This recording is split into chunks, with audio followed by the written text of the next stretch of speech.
Wow, wow, wow, wow. All right, welcome back, everyone. Today we're going to be talking about some hot takes. Coming at you with my hot takes. I don't know why I'm talking like this. I'm trying to be as obnoxious as possible, but for once. And I'm kind of in a silly mood, so we're just going to roll with it, really. So I'm going to be talking about some things that I think are just things I talk about and think about when I'm out hiking and stuff, pertaining to nature, photography, all that kind of stuff. And so we're just going to be going through this list here of things I came up with, and we're going to be going with it and just seeing where it takes us. So hopefully it sparks some interesting discussions or debates. Obviously, full disclaimer, this is all just my opinion. I could be wrong about some things. And so, yeah, just let me know your thoughts and all that kind of stuff. So we're just going to be going right through this list here.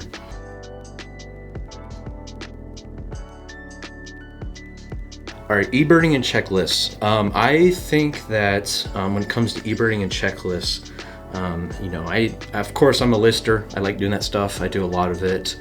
And, it's one of those things where, like, for one aspect in particular, is people say, like, if you're standing on one spot and you're looking out, let's say, across the road from the location, the hot spot that you're at, and there's a bird over there, but it's not over technically in the location you're at, do you record it? Do you count that? I say for me personally, yes, because, well, birds move around, they fly a lot, they can change areas, and that's close enough, and also that you saw it from the location you're standing at with your own 2 feet, that I would say that counts. Now, I know some people I'm just guessing here, maybe don't include that. And that's totally fine, of course. I get the point, the reasoning with that.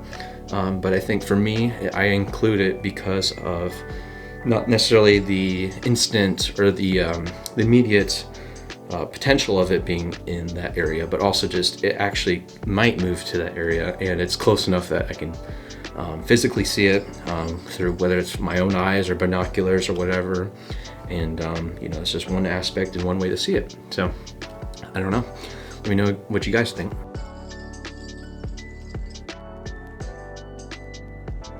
I think that wildlife photographers that don't use binoculars, it kind of cheapens the whole thing, and it says a lot about who they are, I guess, and what they do. So I find that, in my opinion, that a lot of photographers that don't have binoculars care more about the image. They care more about the final results, and they're more focused on the photos themselves rather than appreciating the birds, because obviously you can't really take a photo with your binoculars or whatever it may be, and that it becomes more of a trophy thing. I see this a lot when I go to McGee Marsh for spring migration every year. On that boardwalk, of course, you're all close together in these large groups of people, and you really get to see the all walks of life and see what kind of gear and what things people are using or not using in this case. And so it's just one thing that I've noticed a lot is that it seems like the people that are really just after getting the image and, dare I say, trophy hunting, that they seem to have a lot more of that with their end goal. Now, once again, not saying I'm right, not saying you're wrong or whatever it may be, but I just feel like it kind of cheapens the experience overall. Whereas you should be really appreciating the birds more, or the wildlife, or whatever it may be.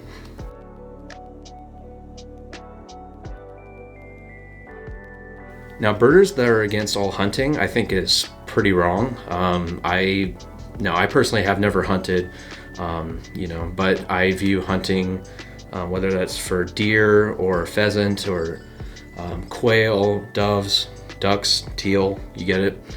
I find that hunting is an important way for conservation and to keep population numbers in control. In particular, like the deer population can get really overblown here in this state in particular and in the greater Midwest. But I find that, like, hunting, I support it because it is one of those things where, like, hunters know a lot about wildlife, and there's a lot to learn from hunters, of course, too. Like, for example, like Ducks Unlimited is a great organization that does a lot for conservation and for wildlife, awareness and protection of species.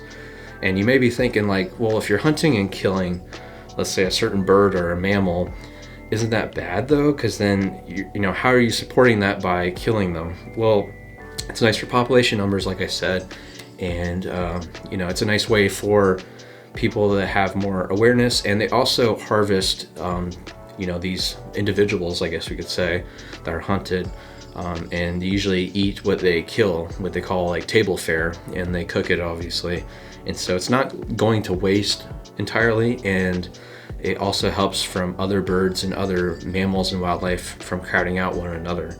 And so if you're against hunting, I think you should, you know, rethink it, because a lot of tax dollars every year really goes into, you know, conservation of wildlife. And a lot of the people that are really positioned to advocate for wildlife conservation happen to be hunters or are in that kind of industry or realm. And so, yeah, I feel like we can all learn something from them as photographers, whether you're a really conservation-minded one or a wildlife one, or you're just a hobbyist. It doesn't really matter. I feel like they're a great way to learn. They're great people to learn more resources and things about that stuff. And you know, without them, we wouldn't have places like McGee Marsh Wildlife Area, or any of the wildlife areas for that matter. And so we owe them a lot. I think that's, you know, really important.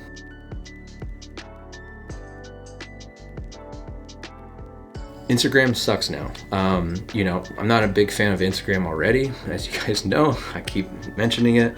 I don't know why I keep mentioning it, but the more and more I get, you know, the more months I get away from having an account, it's been almost close to a year now. We're getting there. The more I'm just like, I don't miss it. I miss the community I had on there.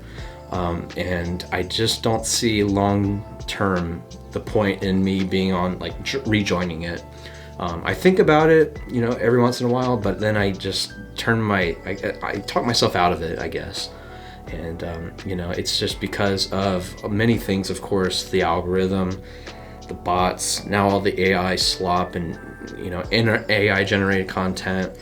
And there's just a huge swath of like mess and mean comments and, you know, inappropriate posts and things, and politics, of course, like any social media platform. This really goes for any of them, honestly, especially the big ones, like the Meta owned ones, of course. So yeah, I just don't see the need to do it. And I've looked into other platforms, and I'm not saying they're like bad by any means, but they just feel like copies in a way, like Blue Sky, Pixel Fed. There's a few more. There's many, I mean, for what it's worth. And I just don't see the point in trying those platforms, even if they're fresh and new and they feel different. A lot of times the user interface looks very similar to existing platforms, like Blue Sky looks like a copy of Twitter. And it's just one of those things where I'm like, I don't know, I'm being a little defeatist, but like, what's the point in trying to get on those platforms and try and grow a following if years down the road, like let's say they're ad free now, they may start introducing ads, because of course these platforms and these companies that run them, of course, need some kind of form of monetization. And so that's just one thing that I kind of worry about.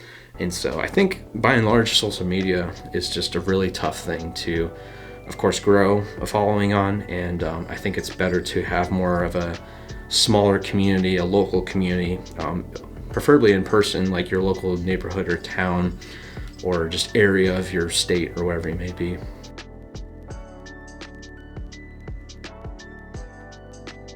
That kind of brings me to my next point here. I feel like websites are still an important thing. I know that seems kind of antiquated, but I have a whole folder on my computer of my browser of bookmarked websites from photographers I like, and every now and then I'll just kind of pop up on one of them. Obviously, a lot of people don't update them, or they're kind of like years in the past, of course, as is pretty evident on a lot of them, just based on the copyright or the most recent images that are captioned or whatever.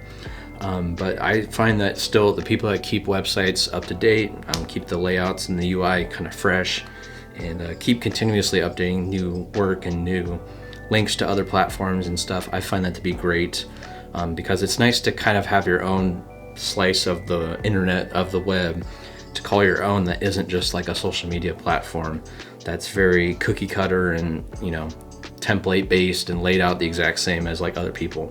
And that gets me to today's sponsor, which is not Squarespace. I'm kidding. I don't have a sponsor for this video. But I will say I've been using SmugMug as my website creator of choice. They are photographer focused, and I've had them since 2017. So a couple of years before I made this YouTube channel in 2019. And I've been using them ever since. And they've been honestly pretty great. I've been really enjoying them. Obviously there's many different platforms you can choose from. As I joked, but Squarespace is a legitimate platform you can try out, or you can host in your own WordPress .org website. There's Zenfolio, Pixfair I think is another one. There's just so many, of course, and Flickr's even still around if you so choose to do that, which, you know, if I was to go on social, that would be a good choice, I think. I just like the different things, what can I say?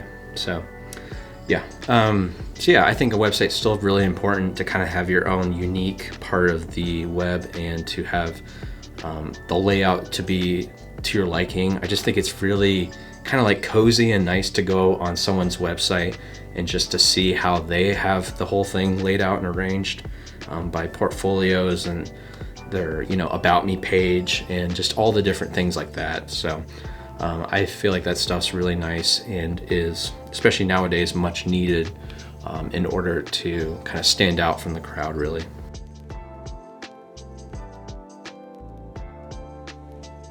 So the postcard shot, this is a term I use frequently to describe, like, if you go to a well-known place, you know, the first one that comes to mind for me is like Hocking Hills State Park.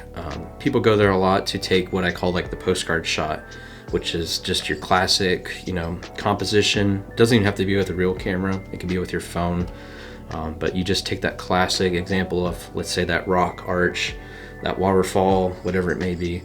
And I feel like this is very typical of landscapes, not necessarily wildlife, of course, but I see this stuff a lot. And I do think it's not like, I'm not totally against taking a postcard shot. In fact, when I go to a place for the first time, I typically take those quite a bit. But I generally take those just to have in my own portfolio or library, and then I'll move on to something that's a little more unique or different. And I find that to be pretty useful. I really think that doing that kind of thing is makes you help once again stand out, just kind of like what I was saying with the website thing a minute ago. And I just really value the people that stand out and try different things, experiment. You know, if it gets a viewer kind of thinking a little bit more about like, wow, I didn't see that part of that place I hiked at or whatever. For me, that's a real big plus, at least. But obviously there's people out there, whether it's for commercial means, they sell work to clients or companies, or they, you know, do things for a more commercially or business savvy mindset that they may only want to get the postcard shots. And, you know, that's totally okay. That's definitely their choice. And hey, if it sells, keeps their business going, that's totally fine. I just feel like more so from an artistic and creative aspect, that if you take only postcard shots, that you really are severely limiting yourself and kind of pigeonholing your work. You know, but at the end of the day, it's whatever makes you happy. All right, I think that's just a handful of, I guess you could say, hot takes on mine, or just opinion pieces. And you know, I hope you enjoyed the video. And you know, let me know in the comments what you think about any of these points I made. Do you agree with them? Do you disagree? There's definitely a whole lot of different things and topics I brought up. And let me know if there's any of your hot takes, of course, or maybe something that I haven't covered in this video, or even something you'd like me to discuss a little bit more. And so if you'd like to hear more about me rambling nonsensically, I have a Substack, which is, I guess, social media. I have a Substack called Field Notes. It's a once a month, monthly podcast blog of sorts where I have an audio voiceover. I talk about some recent things going on in my career, in my life, and photography and creativity, and talk about different topics such as this one. And yeah, and I include some photos and stuff and some links in like a show notes to different resources, links to things I mentioned in the episode and all that kind of stuff. So if you like some more of this stuff, there's more of this content, as they say, then check that out. I'll leave a link down below, and I look forward to seeing you in the next video, guys. Thank you so much for watching.